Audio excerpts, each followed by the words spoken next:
Hello everyone, हम लोग जो है कंसीडर कर रहे थे हेलोजेन का प्रिपरेशन। उसमें से एक मेथड जो है लास्ट वीडियो में मैंने डिस्कस किया था, डायरेक्ट हेलोजेनेशन ऑफ बेंजीन। फिर उसमें जो है उसका फर्दर हेलोजेनेशन देखे थे, मोनो हेलोजन बेंजीन का। उसके बाद फिर हम लोगों ने साइड चेन हेलोजेनेशन के बारे में डिस्कस किया। अब जो है दूसरा मेथड हेलोबेंजीन बनाने का, preparation of halobenzene from benzene diazonium salt. Benzene diazonium salt से इस बार हम लोग हेलोबेंजीन बनाएंगे। कई सारे तरीके होते हैं। सबसे पहले हम लोग जानेंगे कि यह बेंजीन डाइएजोनियम सॉल्ट क्या होता है। तो बेंजीन डाइएजोनियम सॉल्ट बनाया जाता है, एनिलीन का रिएक्शन करवाया जाता है। इसमें सोडियम नाइट्राइड और HCl का सॉल्यूशन। टेम्परेचर जो है कम रहता है, 5 डिग्री सेल्सियस से भी कम। ऐसा तो जब एनिलीन का रिएक्शन सोडियम नाइट्राइड और HCl हाइड्रोक्लोरिक एसिड के साथ करवाओगे 5 डिग्री सेल्सियस से कम टेम्परेचर पे, तो ऐसा बेंजीन डाइजोनियम क्लोराइड बनता है। और इस रिएक्शन को हम लोग बोलते हैं डाइएजोटाइजेशन। बहुत ही इंपॉर्टेंट रिएक्शन है, एग्जामिनेशन में कई बार आया है कि डाइएजोटाइजेशन क्या होता है। बाकी बेंजीन डाइजोनियम सॉल्ट हम लोग को अलग से एक चैप्टर पढ़ना है, वहां फिर से इसको पढ़ोगे, लेकिन अभी ही इसको हम डिटेल कर रहे हैं। तो डाइएजोटाइजेशन रिएक्शन में क्या हुआ कि एनिलीन का रिएक्शन सोडियम नाइट्राइड और हाइड्रोक्लोरिक एसिड के साथ टेम्परेचर 5 डिग्री सेल्सियस से कम, तो बेंजीन डाइजोनियम क्लोराइड बना। देखो नाम में क्या है, बेंजीन का मतलब तो ये बेंजीन रिंग ही हो गया। ये डाइएजो, डाइएजो का मतलब, एजो का मतलब होता है नाइट्रोजन, दो नाइट्रोजन है इसलिए डाइएजो। ईएम लास्ट में लगा हुआ है और बता रहा है कि इस पर पॉजिटिव चार्ज होता है। और क्लोराइड का मतलब Cl माइनस। तो बेंजीन रिंग है, दो नाइट्रोजन है, उस पर पॉजिटिव चार्ज है और Cl माइनस है, इसलिए बेंजीन डाइजोनियम क्लोराइड। अब सबसे पहले हम लोग डिस्कस करेंगे कि आखिर इस बेंजीन डाइजोनियम क्लोराइड का फॉर्मेशन कैसे होता है, मतलब डाइजोटाइजेशन रिएक्शन का मैकेनिज्म। मैंने पहले ही बताया है कि फाइनल एग्जामिनेशन के लिए मैकेनिज्म इंपॉर्टेंट नहीं होते हैं, लेकिन रिएक्शन के कांसेप्ट को समझने के लिए मैकेनिज्म जानना बहुत जरूरी है। तो देखो मैकेनिज्म में क्या होगा, ये जो सोडियम नाइट्राइड है ना, ये पहले रिएक्शन करता है हाइड्रोक्लोरिक एसिड से। यहाँ जनरल हम HX लेकर के चले हैं, यहाँ आप HCl भी ले सकते हो ऐसा, क्योंकि HCl का इस्तेमाल किया मैंने यहाँ। अच्छा तो देखो HCl जो है ना एसिड है, तो एसिड है तो क्या करेगा, H+ आयन फर्निश करेगा।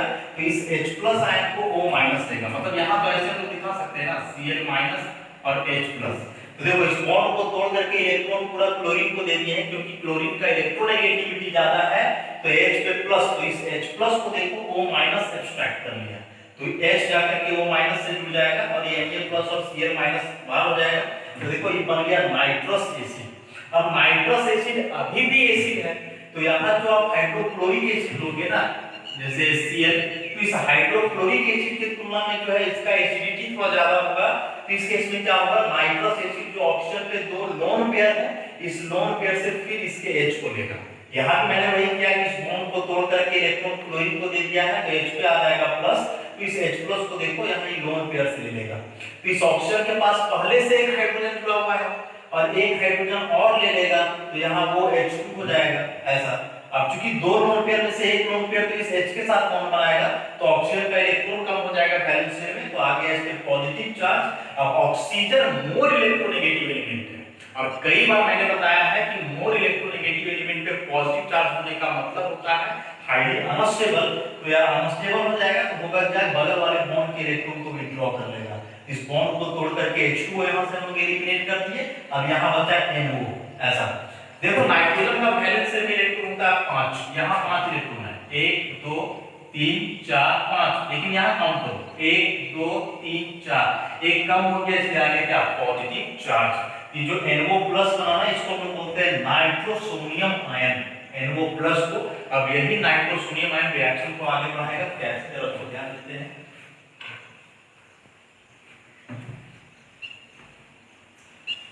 तो देखो अब जो एनिलीन हम लोग कंसीडर किए हैं रिएक्शन में ऐसा, एनिलीन अभी क्या करेगा, उस नाइट्रोसोनियम आयन से कंबाइन करेगा। देखो यहाँ पॉजिटिव चार्ज है ना, जिसको हम लोग इलेक्ट्रोफाइल बोलेंगे नाइट्रोसोनियम आयन को। अब यहाँ एनिलीन में नाइट्रोजन पे लोन पेयर है, तो ये अपने लोन पेयर से अटैक करेगा इस पर। तो इस केस में इसको हम लोग न्यूक्लियोफाइल बोल सकते हैं, क्योंकि ये इलेक्ट्रोफाइल इलेक्ट्रॉन ले रहा है, ये अपना इलेक्ट्रॉन दे दी तो आज इसको न्यूक्लियोफाइल बोलेंगे, न्यूट्रल न्यूक्लियोफाइल। अब यहाँ से रिएक्शन कैसे प्रोसीड करेगा, तो देखो नाइट्रोजन, इसमें 2 हाइड्रोजन पहले से लगा हुआ है, एक ही लोन पेयर था, अभी लोन पेयर से बॉन्ड बन जाएगा इसके साथ, देखो ऐसा। अब इस नाइट्रोजन पे आ गया पॉजिटिव चार्ज। देखो पॉजिटिव नेगेटिव चार्ज में कंफ्यूज नहीं करना है, पॉजिटिव नेगेटिव चार्ज जहां भी आएगा बस इलेक्ट्रॉन काउंट करना है, जो ऑलरेडी हम लोग पहले से जानते हैं कि यदि इलेक्ट्रॉन वैलेंसी से कम हो एटम का तो पॉजिटिव चार्ज देंगे, और यदि इलेक्ट्रॉन वैलेंसी से ज्यादा हो तो नेगेटिव चार्ज देंगे। अब देखो नाइट्रोजन भी इलेक्ट्रोनेगेटिव ज्यादा है, तो मोर इलेक्ट्रोनेगेटिव में पॉजिटिव चार्ज करेगा क्या, किसी एक हाइड्रोजन के इलेक्ट्रॉन को विड्रॉ कर लेगा। तो ऐसा करने से क्या हो जाएगा, देखो ये बेंजीन रिंग नाइट्रोजन, अब इस पर लोन पे आ गया H, और फिर यहां से देखो हो जाएगा इस तरह। अब बात आता है कि यहां से जो H+ निकला वो H+ कहां गया, तो देखो सॉल्वेंट जो है इसमें H2O लेना है, क्योंकि एसिड का इस्तेमाल कर रहे हैं, डाइल्यूट हाइड्रोक्लोरिक एसिड है, ये जो वाटर सॉल्वेंट है ना, ये H2O क्या करेगा कि जो यहां से H+ निकला इस H+ को विड्रॉ कर लेगा, तो ये H+ और ये H2O मिल करके क्या बन जाता है H3O+। इस तरह माने जाएगा सर।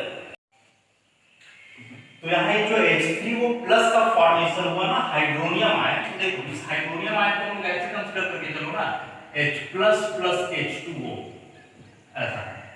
अब फिर क्या होगा कि यहाँ जो ऑप्शन में 2 लोन पेयर है, इस लोन पेयर से देखो ये H+ को ले लेगा ऐसा, तो रिएक्शन आगे प्रोसीड करेगा, फिर कैसे जाएगा, बेंजीन रिंग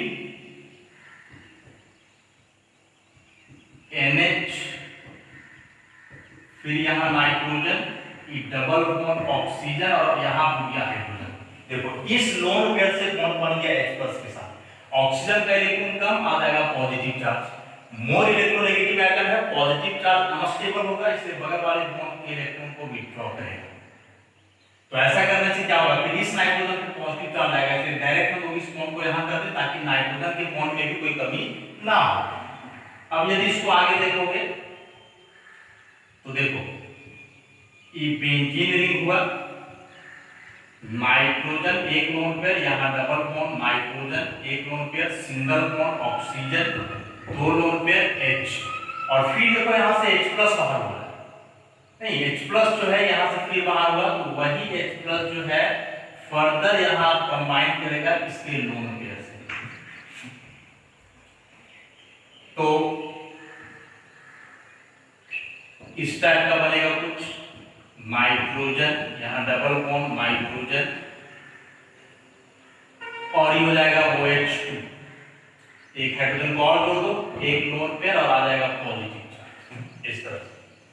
फिर से ऑप्शन में पॉजिटिव चार्ज आ गया ना, तो फिर से इस बॉन्ड को तोड़ करके इलेक्ट्रॉन ऑप्शन को दे दो ऐसा, और इस लोन पेयर को कर दो यहां, तो देखो अब क्या हो गया,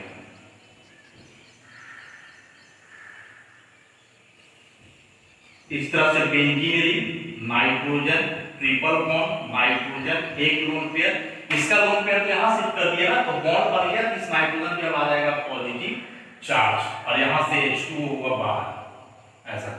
दिस इज बेंजीन डाइएजोनियम ऐसा। और शुरू में जो NaCl बना हुआ था ना, तो Cl- तो रिएक्शन मीडियम में रहेगा, क्योंकि सॉल्वेंट हम लोगों ने जो है एक्वस लेकर के रखा है, तो NaCl तो अटैच फॉर्म में रहेगा, Na+ और Cl-, तो वही Cl- को यहां हम लोग ऐसे करके दिखा देते हैं, तो वह बेंजीन डाइएजोनियम क्लोराइड। तो यह मैकेनिक हुआ डाइएजोटाइजेशन रिएक्शन का। सबसे पहले बात आऊंगा कि मैकेनिज्म जो होते हैं पोस्टुलेटेड होते हैं, एज्यूम्ड होते हैं कि यह रिएक्शन ऐसा ही प्रोसीड किया होगा, एक्चुअल में रिएक्शन तो ऐसे प्रोसीड करते कोई देखा नहीं है, इसलिए ये नहीं दिमाग लगाओगे आप लोग कि जहां से मन हुआ कभी H+ निकाल रहे हैं कभी H+ लगा रहे हैं, तो ये सब बात आपको थ्योरेटिकली ही करना है कि कहां H+ जोड़ना है, कहां से H+ निकालना है वो सब, लेकिन ऐसे रिएक्शन को होते कोई देखा नहीं है। तो मैकेनिज्म जो होते हैं ना पोस्टुलेटेड होते हैं, थ्योरी के के आधार पे, थ्योरी के अगेंस्ट जो है आप वहां से काम नहीं कर सकते हो। जैसे यहां से क्वेश्चन राइज हो सकता है कि लोन पेयर इस नाइट्रोजन पर भी है, लोन पेयर इस नाइट्रोजन पे भी है, लोन पेयर इस ऑक्सीजन पे भी है, तो आखिर जो H+ आयन है, H+ आयन इसी ऑक्सीजन के पास जाकर के क्यों जुड़ा, इस नाइट्रोजन के लोन पेयर से क्यों नहीं जुड़ा H+ आयन? तो देखो सबका बहुत सारा रीजन होता है। तो यहाँ का रीजन क्या है ना कि क्योंकि यहाँ नाइट्रोजन डायरेक्ट बेंजीन से जुड़ा हुआ है, लोन पेयर है, तो ये +R इफेक्ट शो करेगा, और +R इफेक्ट शो करने के चलते जो इसका लोन पेयर है वो बेंजीन की तरफ आ जाएगा, तो वह लोन पेयर इजीली अवेलेबल नहीं होगा इस प्रोटॉन को लेने के लिए। तो ऐसा बात इस ऑक्सीजन के लोन पेयर के साथ नहीं है, और साथ ही इस ऑक्सीजन का इलेक्ट्रोनेगेटिव इस नाइट्रोजन से ज्यादा है, तो इसके इलेक्ट्रॉन को भी विड्रॉ कर सकता है, तो इस केस में इसका इलेक्ट्रॉन डेंसिटी और बढ़ जाएगा, तो यह आसानी से H+ आयन को ले सकता है। तो ऐसे कुछ थ्योरेटिकल बातें होते हैं जिसके अगेंस्ट जाकर के आप मैकेनिज्म को नहीं बना सकते हो। तो मैकेनिज्म पोस्टुलेटेड होते हैं, एक्चुअल में कोई देखा नहीं है कि यह रिएक्शन इसी तरह से होता है, और समझने के लिए है, कांसेप्ट के लिए कि आखिर कैसे एंजिलीन जो है डायजोनियम में बदला। तो यह रिएक्शन का मैकेनिज्म था डायजोनाइजेशन रिएक्शन का, इसको जो है आप लोग लिख भी सकते हो ऐसे करके, ताकि आगे का जो है बात पढ़ने में हम लोग को आसानी हो। तो ये डायजोनाइजेशन रिएक्शन का मैकेनिज्म। अब हम लोग देखेंगे कि इस बेंजीन डायजोनियम क्लोराइड से कैसे हम लोग हेलोबेंजीन का फॉर्मेशन करते हैं। तो अभी जो है मैंने बेंजीन डायजोनियम क्लोराइड का फॉर्मेशन किया था, अब उस बेंजीन डायजोनियम क्लोराइड का इस्तेमाल करके हेलोबेंजीन का फॉर्मेशन करेंगे। बहुत सारे रिएक्शंस हैं, उसमें से जो पहला रिएक्शन वो सैंडमेयर रिएक्शन। इस सैंडमेयर रिएक्शन में क्या होता है कि बेंजीन डायजोनियम सॉल्ट का रिएक्शन क्यूप्रस हैलाइड के साथ, और यह क्यूप्रस हैलाइड डिसॉल्व रहता है उस हैलोजन एसिड में, मतलब यहां से जब CuCl लोगे तो हाइड्रोक्लोरिक एसिड में डिसॉल्व रहेगा, CuBr लोगे तो हाइड्रोक्रोमिक एसिड में डिसॉल्व रहेगा। तो बेंजीन डायजोनियम सॉल्ट को यदि रिएक्शन करवाया जाए क्यूप्रस हैलाइड जो कि डिसॉल्व हो हैलोजन एसिड में, तो फॉर्मेशन होता है हेलोबेंजीन का, और इसी रिएक्शन को हम लोग बोलते हैं सैंडमेयर रिएक्शन। हुआ क्या है ना कि N2+ और Cl- ये दोनों यहां से हट जाएगा, और इसके जगह पे जाकर के जुड़ जाएगा क्लोरीन या ब्रोमीन। अब बात होता है कि क्लोरीन तो यहाँ HCl में भी है, CuCl में भी है, तो दोनों में से कौन सा क्लोरीन जाके बेंजीन में जुड़ता है? तो याद रखोगे कि जो कॉपर के पास क्लोरीन होता है ना, वही क्लोरीन जाकर के जुड़ता है यहाँ बेंजीन रिंग में। वैसे यहाँ ब्रोमीन कॉपर के साथ है, तो वही ब्रोमीन जाकर के जुड़ेगा बेंजीन में, और फॉर्मेशन हो जाएगा क्लोरोबेंजीन और ब्रोमोबेंजीन का। डिटेल में जानने के लिए रिएक्शन कैसे हुआ, तो इसके मैकेनिज्म को हम लोग कंसीडर करते हैं। सबसे पहले जो CuCl है HCl से कंबाइन करेगा, इसमें क्या होगा कि Cl जो है अपना इलेक्ट्रॉन लेकर के आ जाएगा कॉपर के साथ, और ऐसा ही CuCl2 बन जाएगा, H+ बाहर। अब चूंकि क्लोरीन यहाँ जो है देखो ऐसा होता है ना HCl इस तरह से, तो क्लोरीन क्या किया, बॉन्ड का दोनों इलेक्ट्रॉन को लेकर के आ गया ऐसा कॉपर के पास। इसका अपना तो एक ही था, लेकिन दोनों इलेक्ट्रॉन लेकर के आ गया, तो यहाँ कॉपर के पास जो है उसको इलेक्ट्रॉन बढ़ जाएगा, तो कॉपर के पास इलेक्ट्रॉन बढ़ने से आ जाएगा नेगेटिव चार्ज। ये नेगेटिव चार्ज बता रहा है कि कॉपर के पास यहाँ एक इलेक्ट्रॉन एक्स्ट्रा, एक नेगेटिव चार्ज है, कॉपर के पास एक इलेक्ट्रॉन अतिरिक्त है, और ये H+ यहाँ से बाहर है। अब क्या होगा कि जो बेंजीन डायजोनियम आयन है, बेंजीन डायजोनियम, अब इसका फॉर्मेशन हम लोगों ने देखा था, नाइट्रोजन पे पॉजिटिव चार्ज होता है, तो इस नाइट्रोजन के पॉजिटिव चार्ज को हटाने के लिए इस पाई बॉन्ड के इलेक्ट्रॉन को इसको दे दें। क्यों हटाना है पॉजिटिव चार्ज? तो नाइट्रोजन मोर इलेक्ट्रोनेगेटिव एलिमेंट है ना, इसलिए इसके पॉजिटिव चार्ज को हटाने के लिए बगल वाला पाई का इलेक्ट्रॉन हम यहां कर देंगे। तो ऐसा करने से फिर इस पे प्लस आ जाता है, इसलिए इस पे प्लस ना आवे, तो कॉपर के पास जो यहां एक्स्ट्रा इलेक्ट्रॉन था, इसी एक्स्ट्रा इलेक्ट्रॉन को हम लोग ट्रांसफर कर दिए इस नाइट्रोजन के पास। तो कैसा जाएगा देखो, इस बॉन्ड के इलेक्ट्रॉन को यहां दे दिए, तो इस बॉन्ड में तो दो इलेक्ट्रॉन है ना, ये दोनों इलेक्ट्रॉन नाइट्रोजन पे आ जाएगा, इस तरह से हो जाएगा, यहाँ डबल बॉन्ड हो जाएगा, फिर नाइट्रोजन दो इलेक्ट्रॉन और एक इलेक्ट्रॉन इधर कॉपर दिया, मतलब नाइट्रोजन के पास तीन इलेक्ट्रॉन, तो एक बॉन्ड पे पहले से एक यहाँ, और ये जो CuCl2 है अब यहाँ से बाहर जाएगा -CuCl2, यहाँ CuCl2 माइनस था, ये माइनस वाला इलेक्ट्रॉन दे दिया नाइट्रोजन को, तो नेगेटिव चार्ज हट जाएगा, केवल क्यूप्रिक क्लोराइड यहाँ से बाहर होगा। अब यहाँ से देखो होमोडाइनिफिकेशन हो रहा है, ये जो कार्बन और नाइट्रोजन के बीच बॉन्ड है ना, इस बॉन्ड का दो इलेक्ट्रॉन में से एक इलेक्ट्रॉन हम लोग दे दिए इस कार्बन को, एरो पे ध्यान दोगे, हाफ हेडेड एरो है, और एक इलेक्ट्रॉन आ गया इस बॉन्ड के पास, और फिर ई नाइट्रोजन भी एक इलेक्ट्रॉन लगाया इधर से, तो तो एक इलेक्ट्रॉन इस तरफ से गया, एक इलेक्ट्रॉन इधर से आया, तो बीच में यहाँ एक बॉन्ड बन गया ना, ट्रिपल बॉन्ड हो गया, और ये बॉन्ड यहाँ से टूट गया और इसका एक इलेक्ट्रॉन आ गया इस बेंजीन रिंग के कार्बन पे, ऐसा। तो यहाँ से जो बाहर निकला दिस इज N2 मॉलिक्यूल, मतलब जो दो नाइट्रोजन बेंजीन में जुड़ा हुआ था उसको हम लोगों ने बाहर कर दिया। अब यहाँ से बना फिनाइल फ्री रेडिकल। अब इस फिनाइल फ्री रेडिकल को ट्रांसफर करेगा क्लोरीन, ये जो CuCl2SO, देखो इस बॉन्ड में यहाँ दो इलेक्ट्रॉन था ऐसा, तो इस एक इलेक्ट्रॉन को लेकर के क्लोरीन चला गया इसके पास, क्योंकि इस कार्बन के पास पहले से एक इलेक्ट्रॉन है, एक इलेक्ट्रॉन क्लोरीन लेके गया, तो दो इलेक्ट्रॉन से बीच में बॉन्ड बन गया ना ऐसा, क्लोरोबेंजीन, और ई जो यहाँ से CuCl है ये बाहर हो जाएगा प्लस क्लोराइड। तो एक बार क्या हुआ कि यहाँ HCl अपना क्लोरीन ट्रांसफर किया कॉपर को, और फिर लास्ट में कॉपर एक क्लोरीन ट्रांसफर कर दिया बेंजीन रिंग को, तो क्लोरोबेंजीन का फॉर्मेशन और CuCl जो है वैसा ही बाहर। तो इस सैंडमेयर रिएक्शन का मैकेनिज्म हुआ। रिएक्शन को याद रखोगे, नोट्स लिखने एग्जामिनेशन में आता है कि सैंडमेयर रिएक्शन होता क्या है, तो बेंजीन डाइजोनियम सॉल्ट का रिएक्शन क्यूप्रस हैलाइड से हैलोजन एसिड के प्रेजेंस में तो बनेगा हैलोबेंजीन। इस मेथड से हम लोग क्लोरोबेंजीन और ब्रोमोबेंजीन का ही फॉर्मेशन करते हैं, ऐसे हम लोग फ्लोरोबेंजीन या आयोडोबेंजीन का फॉर्मेशन नहीं करेंगे। फ्लोरो और आयोडोबेंजीन बनाने का दूसरा रिएक्शन है जो आगे हम डिस्कस करेंगे। देखो यहाँ पे थोड़ा सा प्रॉब्लम है। प्रॉब्लम क्या है ना कि जो क्यूप्रस क्लोराइड होता है वह अनस्टेबल कंपाउंड होता है, वह क्यूप्रिक क्लोराइड में बदलना चाहता है। तो इस दरमियान रिएक्शन का जो यील्ड होता है ना प्रोडक्ट का, क्लोरोबेंजीन या ब्रोमोबेंजीन जो बनता है वो बहुत ज्यादा मात्रा में नहीं बनता है, इसलिए इस रिएक्शन को थोड़ा मॉडिफाई किया गया। और मॉडिफिकेशन में क्या हुआ कि यहाँ जो क्यूप्रस हैलाइड किया जाता है, क्यूप्रस हैलाइड ना लेकर के कॉपर पाउडर का इस्तेमाल किया गया, ऐसा कॉपर पाउडर। तो अब केवल कॉपर पाउडर हम लोग लेंगे, तो अब इस बार क्या होगा कि Cl और Br ट्रांसफर करेगा, जो हैलोजन एसिड हम लोग लेकर के रखे हैं वो ट्रांसफर करेगा। तो अब इस Cl आ जाएगा यहाँ तो क्लोरोबेंजीन बन जाएगा, और Br आ जाएगा यहाँ तो यहाँ से ब्रोमोबेंजीन बन जाएगा। तो यदि क्यूप्रस हैलाइड के जगह हम लोग केवल कॉपर पाउडर का इस्तेमाल करें तो रिएक्शन को फिर हम लोग बोलते हैं गाटरमैन रिएक्शन। गाटरमैन रिएक्शन याद रखोगे कि बेंजीन डाइजोनियम सॉल्ट का रिएक्शन कॉपर पाउडर और हैलोजन एसिड के साथ हैलोबेंजीन बनाने के लिए कहलाता है गाटरमैन रिएक्शन। सब कुछ सेम है, सैंडमेयर के जैसा ही है, बस सैंडमेयर में हम लोग क्यूप्रस हैलाइड ले रहे थे और यहाँ हम लोग कॉपर पाउडर का इस्तेमाल करेंगे। क्यूप्रस हैलाइड अनस्टेबल कंपाउंड है, वह क्यूप्रिक क्लोराइड में बनाना चाहता है, तो उस केस में जो प्रोडक्ट का यील्ड है ना कम हो जाता है, इसलिए हम लोग क्यूप्रस हैलाइड इस्तेमाल ना करके कॉपर पाउडर का इस्तेमाल करेंगे। और यदि कॉपर पाउडर का इस्तेमाल करके हम लोग हैलोबेंजीन बनाएं बेंजीन डाइजोनियम सॉल्ट से, तो इस रिएक्शन को हम लोग बोलेंगे गाटरमैन रिएक्शन।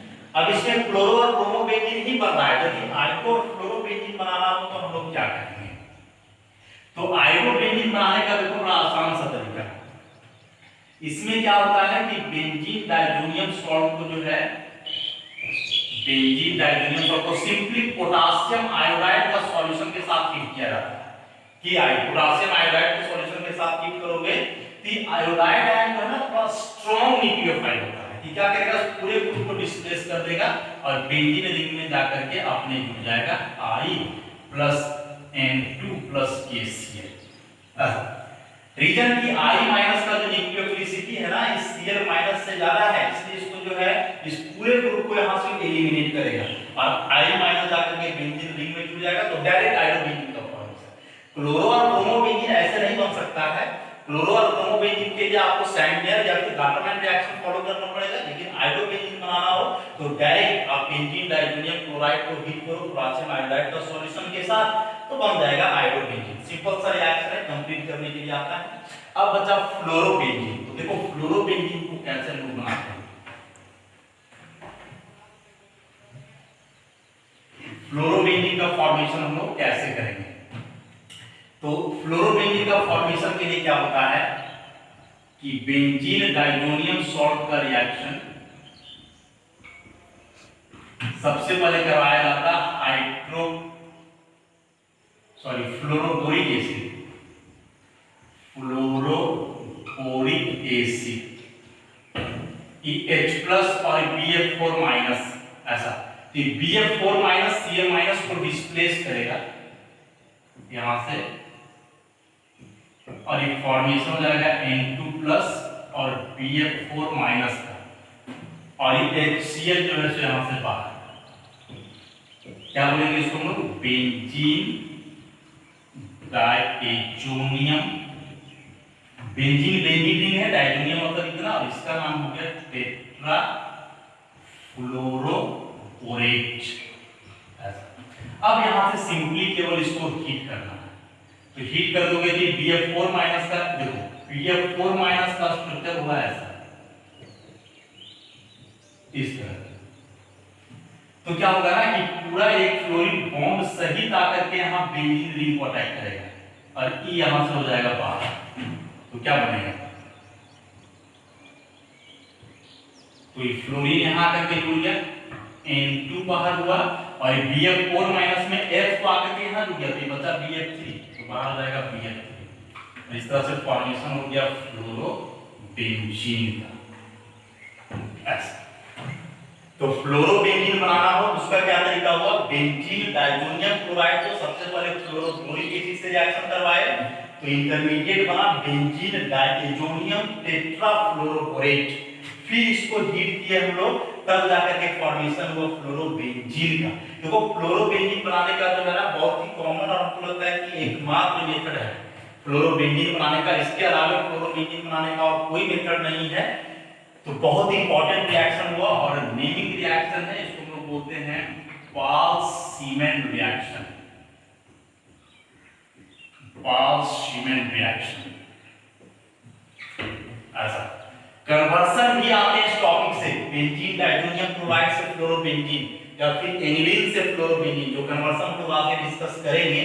तो यह रिएक्शन बहुत इंपॉर्टेंट हुआ, एग्जाम में कई बार आया है, या तो नोट्स लिखने पूछेगा पाल-सीमेन रिएक्शन पे, या फिर रिएक्शन कंप्लीट करने पूछेगा, या फिर कन्वर्सन। तीन तरीके से जो है इसको पूछा जा सकता है। कोई भी रिएक्शन को जो है ऑर्गेनिक में डायरेक्ट रिएक्शन करने पूछे, नेमिंग रिएक्शन में तो नोट्स लिखने आ जाए, या फिर इसको कन्वर्सन के माध्यम से भी पूछा जा सकता है। तो इस तरह से बेंजीन डायजोनियम सॉल्ट से जो है हम लोगों ने क्लोरोबेंजीन, ब्रोमोबेंजीन, आयोडोबेंजीन और फ्लोरोबेंजीन का फॉर्मेशन किया। तीन इंपॉर्टेंट नेमिंग रिएक्शन इसमें आए, सैंडलियर रिएक्शन, कार्बोनाइल रिएक्शन और लास्ट में पाल-सीमेन रिएक्शन। एक इसमें और हम लोग देखते हैं,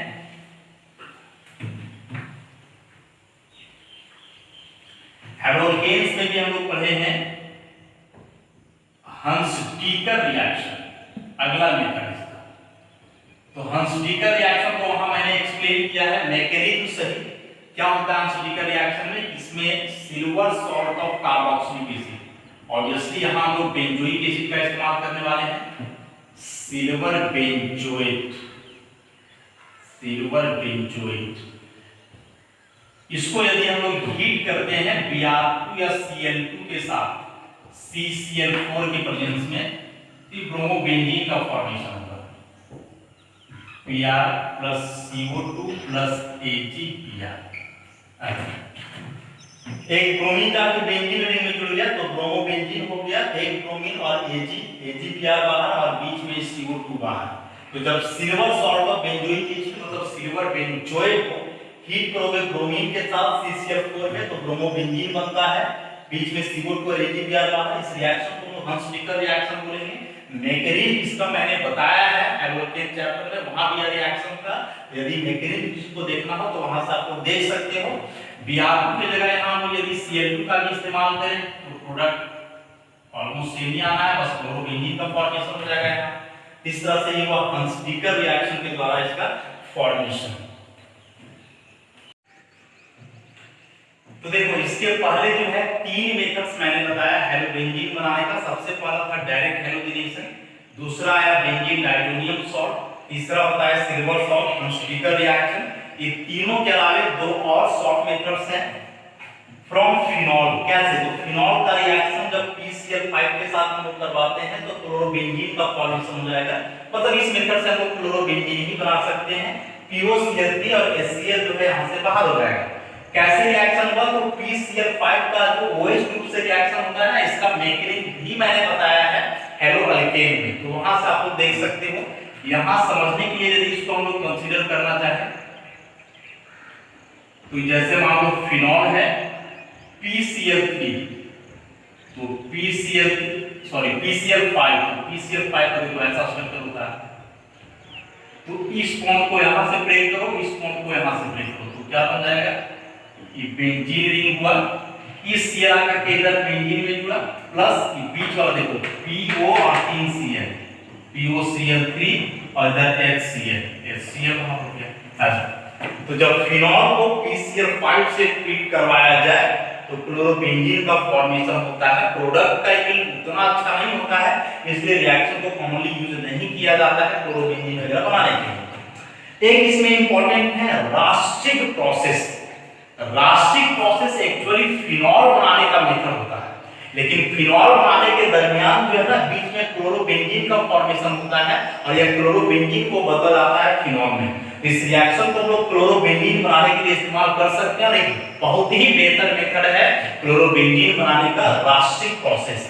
क्या होता है रिएक्शन में कि बेंजीन का रिएक्शन हाइड्रोक्लोरिक एसिड और ऑक्सीजन गैस से करवाया जाता है। क्यूप्रिक क्लोराइड इस टेम्परेचर के आसपास इसको हीट करना है, तो ये क्लोरीन जो है जाकर के बेंजीन रिंग में जुड़ जाएगा। तो देखो बेंजीन रिंग का हम लोगों ने 2 मोल लिया है, HCl का भी 2 मोल कंसीडर किया है। कैसे रिएक्शन होगा, बेंजीन का कोई भी एक हाइड्रोजन यहां से हटेगा और एक क्लोरीन आकर के यहां जुड़ जाएगा। तो मान लो कि एक क्लोरीन आकर के यहां जुड़ रहा है तो एक हाइड्रोजन निकल रहा है। क्योंकि 2 मोल हम लोगों ने लेकर के रखा है, तो 2 क्लोरीन जुड़ेगा बेंजीन का 2 मोल में, तो 2 हाइड्रोजन बाहर होगा। तो 2 हाइड्रोजन बाहर हुआ, 2 हाइड्रोजन यहां बचा। क्योंकि दोनों क्लोरीन तो बेंजीन का 2 मोल में जुड़ गया ना, तो 2 हाइड्रोजन यहां, 2 यहां, 4 हाइड्रोजन और यहां 2 ऑक्सीजन। तो ये दोनों मिलकर के क्या हो गया 2H2O। तो वही साइड प्रोडक्ट यहां निकला है 2H2O। इस रिएक्शन का मैकेनिज्म जो है ना रास्टिक प्रोसेस का कि कैसे इसमें बदला, तो अभी मैंने स्टार्टिंग में बताया कि रास्टिक प्रोसेस एक्चुअल में जो है फिनॉल बनाने का एक मेथड है। और फिनॉल हम लोगों को एक चैप्टर पढ़ना है ऑर्गेनिक में, इसके बाद का जो यूनिट है अल्कोहल फिनॉल ईथर। तो उस फिनॉल चैप्टर में जो है इसका मैकेनिज्म हम लोग जानेंगे कि आखिर कैसे बेंजीन क्लोरोबेंजीन में बदलता है रास्टिक प्रोसेस के द्वारा। अभी इसका मैकेनिज्म हम डिटेल करने नहीं जा रहे हैं, उस समय चैप्टर जब हम लोग पढ़ेंगे फिनॉल तो वहां इसका डिस्कशन किया जाएगा कि रास्टिक प्रोसेस का मैकेनिज्म क्या है। तो इस तरह से कुल 5 मेथड्स के हेलोबेंजीन बनाने का मेथड ऑफ प्रिपरेशन यहां से इसका सब समाप्त हुआ। एक बार पीछे का समराइज करते हैं हम। सबसे पहला डायरेक्ट हेलोजिनेशन था, उसमें से हम लोग डायरेक्ट हेलोजिनेशन देखे। उसके बाद मोनो हेलोबेंजीन का फिर से हेलोजिनेशन देखे, साइड चेन हेलोजिनेशन देखे। उसके बाद फिर बेंजीन डाइजोनियम सॉल्ट से उसमें diazotization reaction, Sandmeyer reaction, Gattermann reaction, Balz Schiemann reaction, उसके बाद हंस-डीकर रिएक्शन, फिर PCl5 का इस्तेमाल किए फिनॉल से रिएक्शन करवा करके, और लास्ट में रास्टिक प्रोसेस। तो इतने तरीकों से जो है हेलोबेंजीन को बनाया जा सकता है। तो इस तरह से इसका मेथड्स ऑफ प्रिपरेशन समाप्त हुआ। अच्छे से आप लोग इसको देखो। नेक्स्ट क्लास में जो है हम लोग इसका फिजिकल प्रॉपर्टी और केमिकल रिएक्टिविटी के बारे में बात करेंगे। धन्यवाद।